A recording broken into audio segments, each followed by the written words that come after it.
খবরদার আমুর সন্তানের দিকে যদি চোখ তুলে তাকিয়েছ তাহলে আমুর থেকে খারাপ আর কেউ হবে না। কি তুই আমাকে চোখ রাঙাচ্ছিস? এত বড় সাহস তোর! তাকে আর তার রানীকে হত্যা করার যে জঘন্য ষড়যন্ত্র হচ্ছে সে কথা আমাকে তাকে জানাতেই হবে।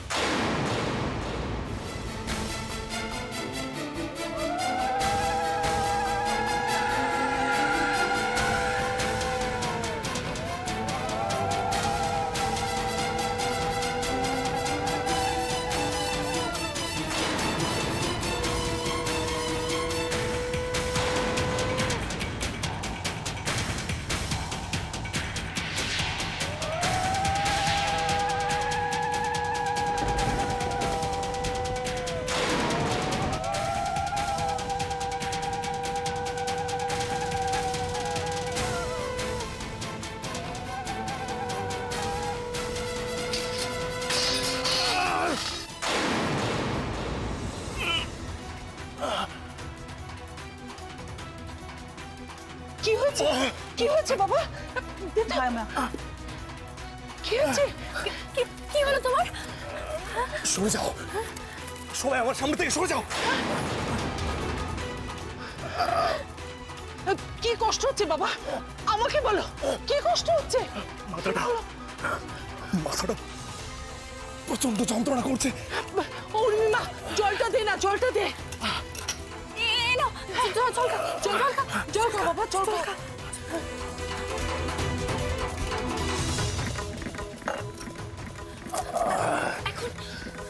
এখন কেমন লাগছে? একটু একটু ভালো। হঠাৎ করে কি হয়েছিল তোমার? জানি না, কিন্তু কেন জানি না মনে হলো তুমি আমার পাশে নেই। সে কি কথা? উর্মিমা ছাড়া কে ছিল? কে ছিল? কে ছিল আমি জানি না, কিন্তু যে ছিল সে অন্য কেউ। সূর্য তাহলে ওর পাশে কাকে দেখলো? তাহলে কি আমার সামনে বিপদ আসছে? আমাকে খুব সাবধানে যা করার করতে হবে। দেহরক্ষীরা সবাই এখন স্বর্ণ মুদ্রার লোভে মজেছে। আমি এখানে মহারাজকে সতর্ক করে দিতে এসছি জানলে তারা প্রধানের কানে খবরটা তুলে দেবে, আর প্রধান মহারাজের আগে আমাকেই শেষ করে দেবেন। নিজের প্রাণের পরও আমি করি না, কিন্তু তার আগে আমার মহারাজ আর রানীমাকে বাঁচিয়ে যেতে হবে। আমি জানি মহারাজের কোনো আত্মীয় তাকে হত্যা করতে চায়। মামাবাবু ছাড়া এই কাজ আর কারোর হতে পারে না। আমাকে সাবধানে মামাবাবুর নজর এড়িয়ে অন্দর মহলকটি পৌঁছতে হবে। উনি লোক ভালো নন, তার উপর জাদুকর। হে কালাচাঁদ, আমার উদ্দেশ্য যেন সফল হয়। আমি যেন মহারাজ অব্দি খবরটা পৌঁছতে পারি। চলো চলো আমরা মন্দিরের দিকে যাই। আরে দাঁড়া দাঁড়া উর্মিমা, বরণই তো ঠিকঠাক হলো না। আমি দাসীকে পাঠিয়েছি নতুন করে বরণ ডালা আনতে। থাক না, ওসব বরণ না হয় পরে হবে। মা, সে কি কথা? পুজোর আগেই তো বরণ করতে হয়। এখন সব বরণ টরণ করতে গেলে অনেক দেরি হয়ে যাবে। এদিকে দেখছো না, সূর্যের সব মনে পড়তে শুরু করে দিয়েছে, আর বশীকরণের রেশু কিন্তু কাটতে শুরু করেছে। এখন যেভাবেই হোক তাড়াতাড়ি ওই পুজোটাকে শেষ করতে হবে। চলো চলো আমরা যাই।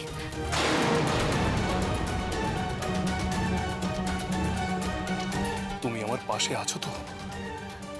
ওমা, আমি আবার তোমায় ফেলে কোথায় যাব? কোনো ভয় নেই, আমি তোমার পাশে আছি।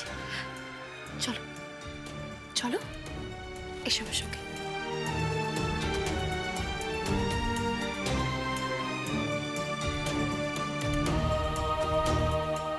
সত্যি কি সূর্যের সব মনে পড়ে যাচ্ছে? তাহলে যে সাংঘাতিক বিপদ।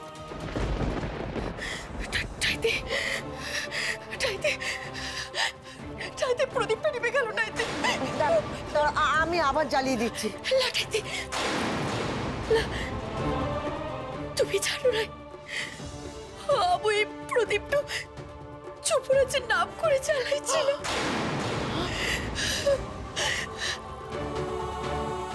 আচ্ছা টাইতে মা বিশরি আবুকে কি ইঙ্গিত দিল? তুমি ভয় পেও না মলুয়া, কিচ্ছু হবে না, কিচ্ছু হবে না। মন দিয়ে ঈশ্বরকে ডাকো।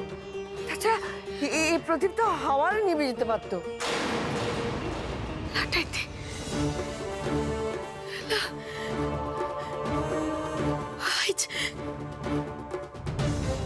আজ উর্মি বালার ঘরেও পুজোর থালা উল্টে পড়ে গেছে।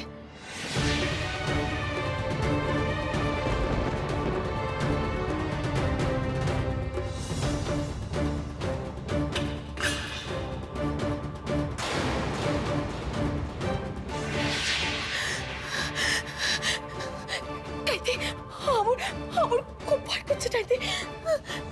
ভয় ভয় তো পাবারই কথা। আমাদের সময়টা যে ভালো যাচ্ছে না, কিন্তু সূর্যর কাছে তো পরিমলা কাউকে যেতে দেবে না। দেখলে না, হৈমন্তী খাবার নিয়ে গেছিল বলে তাকে শাস্তির স্বরূপ গৃহবন্দী করে রাখা হয়েছে। এখন যদি উর্মিমালা জানতে পারে যে তুমি সূর্যের কাছে গেছো, ও তো তোমাকে প্রাণে মেরে ফেলবে। মারবে না, মারবে না টাইতে, কারণ ওদের এখন আমুকে প্রয়োজন। তাই ওরা আমুকে বাঁচাই রাখবে। আবু যাবো, আবু যুবরাজকে দেখতে যাবো টাইতে। যুবরাজ কেমন আছে আমুকে দেখতে যেতেই হবে।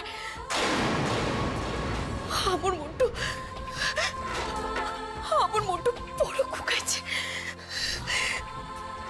বেশ, তবে যা, আমি তোমায় বাধা দেব না। তবে একটা কথা বলো, নিজে আর তোমার সন্তানের খেয়াল রাখবে, কেমন?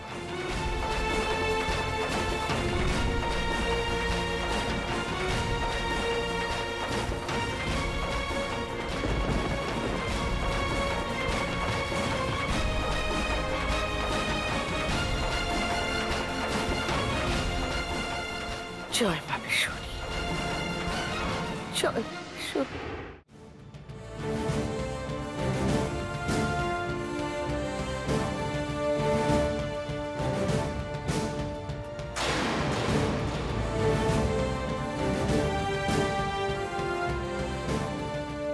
ওই তো মহারাজ আসছেন।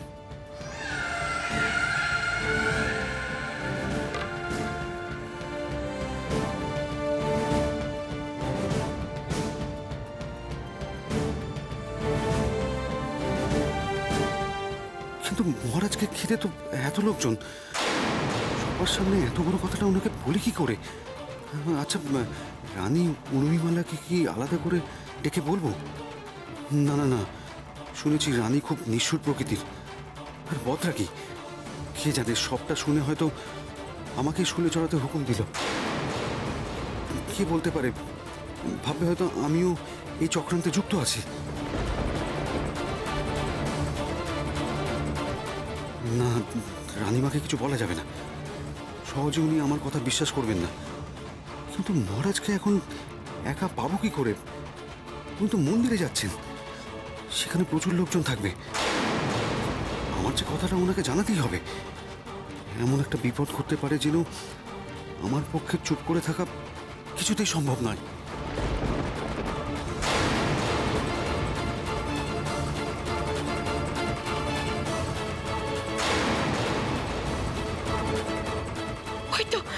হয়তো যুবরাজ এসছে।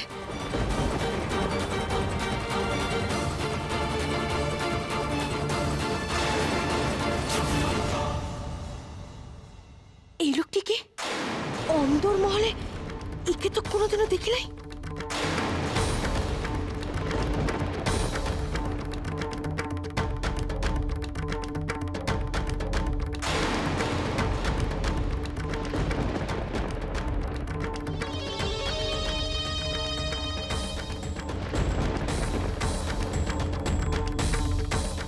ওর কোনো পথ মতলব আছে। আমুর আশঙ্কায় সত্যি হলো, এই লোকটা নিশ্চয়ই গুপ্তঘাতক, গোপনে যুবরাজের ক্ষতি করতে আসছে। লালা, আমুকে যেভাবেই হোক এই লোকটুকে আটকাতেই হবে।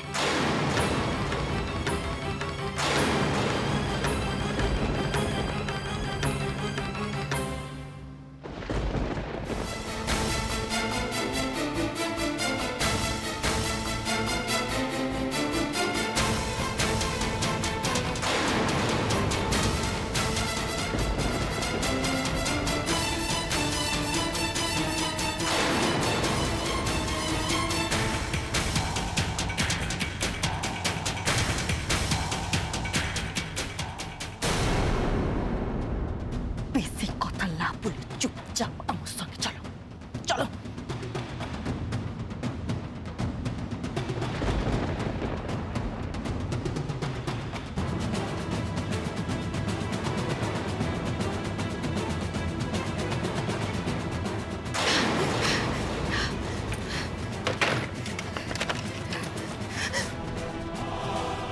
কি ভেবেছিস তুই? হ্যাঁ, এতগুলো লোকের সামনে তুই যুবরাজের ক্ষতি করে চলে যাবি আর কেউ কিচ্ছু জানতে পারবে না? কিন্তু না, তা কখনোই সম্ভব নয়। আমু যতদিন বেঁচে আছি যুবরাজের ক্ষতি করার কথা তুই স্বপ্ন ভাবিস নাই। আমু রাজকুমারীও লাই আর রানীও লাই, আমু হলাম বেদিনী। আমু কিন্তু অস্ত্র চালাতে জানি। আজ তুই যে সাহস সকলের সামনে দেখাতে চাচ্ছিস, এক্ষুনি সেই সাহসের পরিণাম আমি তোকে দেখাচ্ছি। তুই কিন্তু আমাকে চিনিস নাই। না, আমি আপনাকে চিনেছি। আপনি তো মলুয়া, যার সাথে সূর্যকুমারের বিবাহ হয়েছিল। আপনি বেদে জাতের বলে আপনাকে প্রাসাদে কেউ রানী হিসেবে স্বীকার করে নেয়নি। আপনি তো মলুয়া। আচ্ছা, তার মানে ভালো মতো খোঁজ খবর নিয়ে তুই এসেছিস? আমি জানি আপনি বীরাঙ্গনা। ভাগ্যের ফিরে আপনাকে এই প্রাসাদের দাসী হয়ে থাকতে হচ্ছে। আমুর ভাগ্যের কথা চিন্তা না করে তুই নিজের কথা চিন্তা কর। তোর ভাগ্যই আজ তোকে আমুর হাতে তুলে দিয়েছে,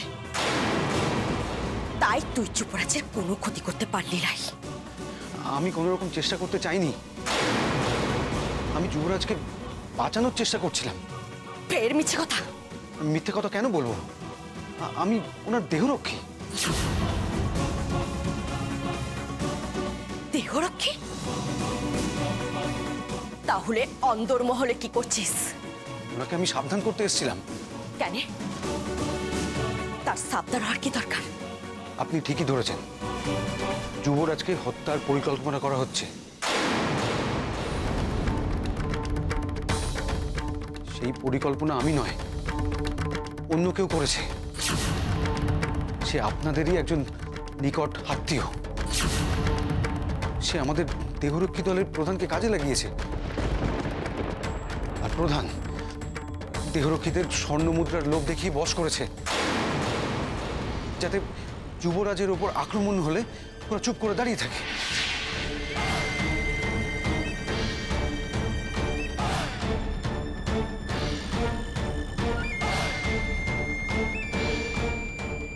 সবাই খুশি? হ্যাঁ প্রধান। তাহলে এবার আমাকেও যে একটু খুশি করে দিতে হবে। বলুন কি করতে হবে? আপনার জন্য আমরা প্রাণ দিতেও প্রস্তুত। প্রাণ দিতে নয়, প্রাণ নিতে হবে, তাও রাজা সূর্যকুমারের। সূর্যকুমারের ওপর আক্রমণ হলো তোরা চুপচাপ থাকবি, কেউ কোনো প্রত্যাঘাত করবি না। মিথ্যে মিথ্যে বলছিস তুই। আমি তোর কোনো কথা বিশ্বাস করি নাই। এখন আমুর কাছে ধরা পড়ে গিয়ে মিথ্যে গল্প বানাচ্ছিস তো? হ্যাঁ, আপনি মিছে মিছে আমাকে সন্দেহ করে সময় নষ্ট করছেন। আসল অপরাধী কাজ ছেড়ে চলে যাবে আর আমরা চুপ করে দাঁড়িয়ে থাকবো। আমি জানি আপনি ওনার ভালো চান, তাই অনুরোধ করছি দয়া করে ওনাকে বাঁচান। আমি এই বংশের নুন খেয়েছি, তাই খবরটা পেয়ে সূর্যকুমারকে জানাতে এসেছি সবটা। শিগগিরই যান, মন্দিরে যাওয়া থেকে আটকান। ওখানে ওনার উপর প্রাণঘাতী আক্রমণ হবে।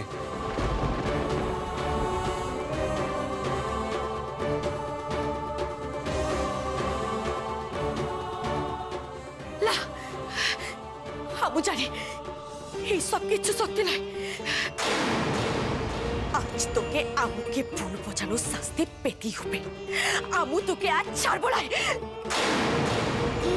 তোকে অবিশ্বাস করো লাই মাগো, এই যা বলছে ঠিকই বলছে।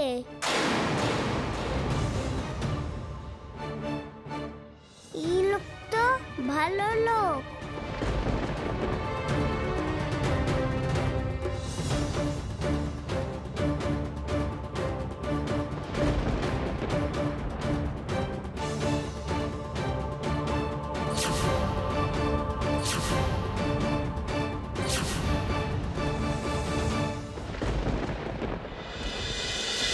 আমি যেভাবে ব্যাপারটা ভেবে রেখেছি তাতে করে তুমি চট করে তোমার কাজ সেরে সবার অলক্ষ্যে বেরিয়ে আসতে পারবে, অর্থাৎ ধরা পড়ার সম্ভাবনা খুবই কম। ধরা পড়বার সম্ভাবনা কম বলেই মামাবাবু আজ এই দিনটাকে, মানে ঝুলন পূর্ণিমার দিনটাকে বেছে নিয়েছেন, যাতে ভিড়ের মধ্যে চট করে বেরিয়ে আসা যায়। কিন্তু যুবরাজের সাথে সাথে তো অনেক নিরীহ মানুষেরও পড়াটা চলে যাবে। এখন কিন্তু নিরীহ মানুষের প্রাণের চিন্তা করার সময় নয়, এখন আমাদের নিজেদের কার্যসিদ্ধি শুধু। আজ রাতে কিন্তু কাজটা হয়ে যাওয়া চাই। আপনি কিচ্ছু চিন্তা করবেন না, আমার হাত থেকে শিকার কোনোদিন ফসকায়নি। মন দিয়ে শোনো, সূর্যকুমার আর উর্মিমালা যখন আসল ফটক অর্থাৎ মন্দিরের সিংহদুয়ারে পৌঁছবে, তখনই গুপ্তঘাতক সূর্যকুমার আর উর্মিমালাকে অতর্কিত আক্রমণ করবে।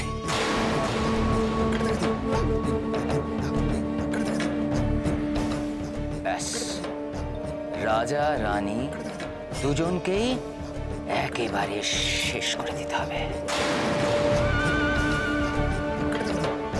কিন্তু এই পুরো পরিকল্পনার কথা তুই কি করে জানলি? আমাদের দেহরক্ষী দলের প্রধান আমাদের সবটা বলেছে। যদি সূর্যকুমারের উপর আক্রমণ হয়, আমরা যাতে কোনো রকম প্রতিহত না করি, যাতে কোনো রকম ভাবে আমরা বাধা প্রদান না করি। কেউ তোমায় বাধা প্রদান করবে না। দেহরক্ষী দলকে সব ভালো করে বোঝানো আছে, তুমি নিশ্চিন্তে থাকতে পারো। দয়া করে আমাকে বিশ্বাস করুন মলুয়া, আমাদের হাতে আর বেশি সময় নেই। যেভাবেই হোক আমাদেরকে সূর্যকুমারকে বাঁচাতেই হবে। মোদ্দা কথা, উর্মিমালা আর সূর্যকুমার যেন আজ আর জীবিত ফিরতে না পারে।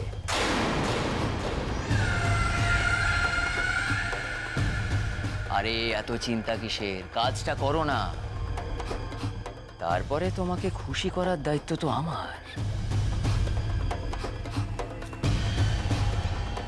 আপাতত এটা রাখো।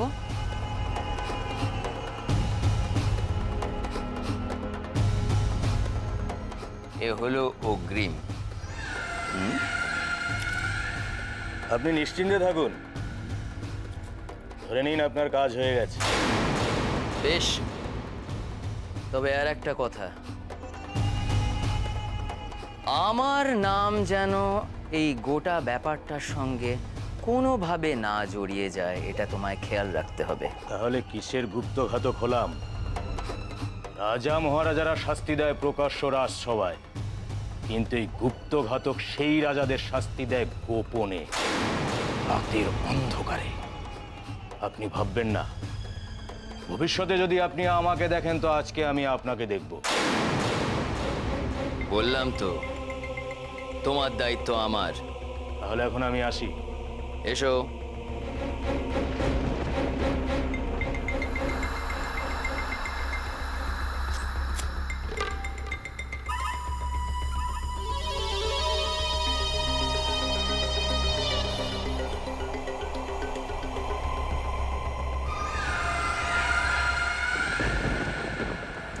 মামা বাপুর লোভে আমি চাইতাম,